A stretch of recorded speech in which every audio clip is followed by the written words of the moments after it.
اعوذ باللہ من الشیطان الرجیم بسم اللہ الرحمن الرحیم السلام علیکم ورحمۃ اللہ وبرکاتہ۔ ناظرین، بظاہر چھوٹی مگر حقیقتاً بڑی غلطی، درود پاک پڑھنے والے اکثر و بیشتر لوگ یہ غلطی کر جاتے ہیں۔ وہ کون سی غلطی ہے؟ ویڈیو کو آخر تک دیکھیے گا۔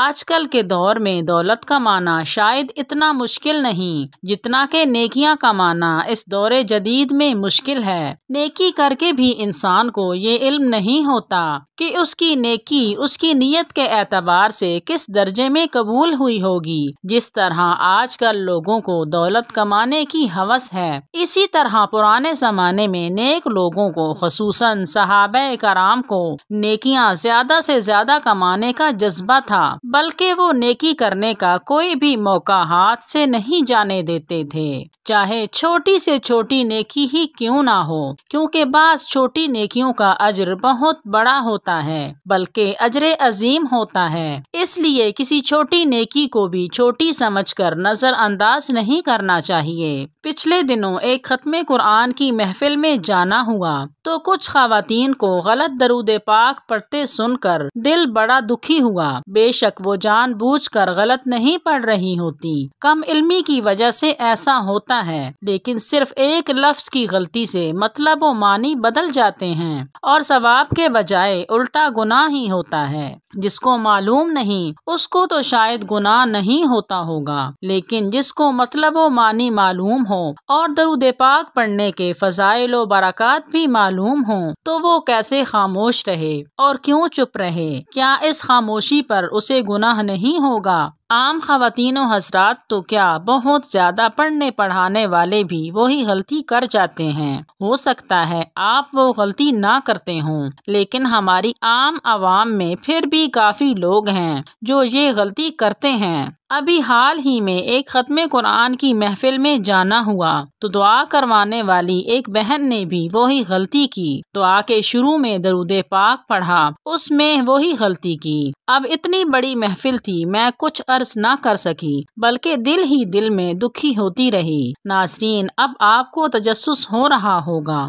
کہ آخر وہ کون سی ایک غلطی ہے جو اکثر و بیشتر لوگوں سے صرف وہی ایک غلطی ہوتی ہے۔ چلیں، باقی باتیں تو بعد میں ہوتی رہیں گی، درست درود پاک پڑھنے اور غلطی کو بما ترجمہ بیان کر دیتی ہوں۔ درود ابراہیمی پڑھنے میں اس بی بی نے اور بعض اکثر لوگ جو غلطی کرتے ہیں، ملاحظہ فرمائیں: اللہم صل علی محمد وعلی آل محمد کما صلیت علی ابراہیم وعلی آل ابراہیم انک حمید مجید۔ ترجمہ: اے اللہ، رحمت نازل فرما محمد صلی اللہ علیہ وسلم پر اور آل پر محمد صلی اللہ علیہ وسلم کی، جیسے رحمت نازل فرمائی آپ نے ابراہیم علیہ السلام پر اور آل پر ابراہیم علیہ السلام کی، بے شک آپ تعریف اور بزرگی والے ہیں۔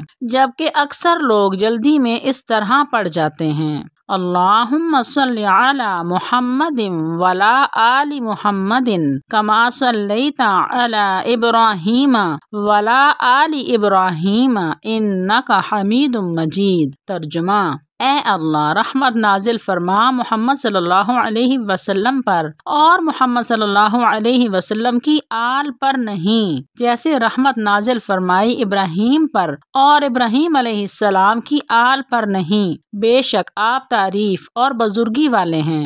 میرا خیال ہے کہ ان کے علاوہ اور بھی جتنے درود پاک ہیں ان میں بھی جہاں وعلی آلی آتا ہے وہاں اس کی بجائے لوگ ولا آلی پڑھتے ہوں گے۔ وعلی آلی کے بجائے ولا آلی، بے شک ایک لفظ کی آپ کو چھوٹی سی غلطی معلوم ہو رہی ہوگی، لیکن اس چھوٹے سے لفظ کے ہیر پھیر سے معنی و مطلب اور مفہوم بدل جائے تو پھر کیا فائدہ، بجائے ثواب کے گناہ کمانے کا۔ مجھے یہ بھی معلوم ہے کہ لوگ یقیناً جان بوجھ کر ایسے نہیں پڑھتے، لیکن ان کے علم میں نہیں ہے کہ اس طرح درود پاک کا معنی ہی بدل جاتا ہے کہ ہم اللہ کو کہہ رہے ہیں کہ اے اللہ، نبی پاک صلی اللہ علیہ وسلم پر درود و سلام بھیج اور ان کی آل اولاد اور اصحاب پر نہیں بھیج۔ لا کا مطلب تو آپ کو پتہ ہے کہ نہیں ہے، اب بتائیں کہ وعلا آلی اور ولا آلی کا فرق محسوس ہوا کہ نہیں؟ جو انسان اللہ کی مخلوق پر مہربان ہوتا ہے اللہ تعالیٰ اس پر مہربان ہوتا ہے،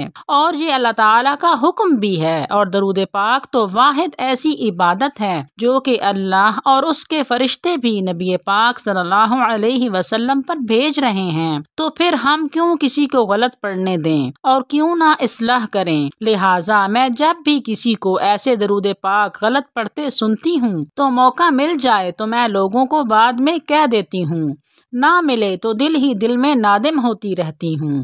بحیثیت مسلمان کیا آپ بھی میرے ساتھ اس مہم میں شامل ہوں گے کہ لوگوں کو درود پاک پڑھتے ہوئے غور سے سنیں؟ اگر وہ یہی غلطی کر رہے ہیں تو ان کو چاہیے انتہائی ادب، عاجزی اور محبت کے ساتھ انہیں بتائیں کہ وہ کتنی بڑی غلطی کر رہے ہیں۔ ان کے سامنے درود شریف پڑھیں، انہیں معنی سمجھائیں، پھر ان سے پڑھوائیں۔ مجھے امید ہے آپ میرا ساتھ دیں گے۔ یہ بہت بڑا صدقہ جاریہ ہے۔ جب تک لوگ پڑھتے رہیں گے آپ اور آپ کی نسلوں کو ثواب عظیم ملتا رہے گا انشاءاللہ۔ ناظرین، میں آپ سے یہ درخواست کروں گی کہ آپ جنہوں نے تجوید کے ساتھ قرآن پاک نہیں پڑھا تجوید کے ساتھ پڑھیں، اور اپنے بچوں کو بھی تجوید کے ساتھ قرآن کریم کی تعلیم دلوائیں، تاکہ اس طرح کی یا قرآن کریم پڑھنے میں جو غلطیاں ہوں وہ دور ہو سکے۔ امید ہے آپ میری بات پر ضرور غور کریں گے۔ اگر آج کی ویڈیو آپ کو اچھی لگے تو اسے لائک کریں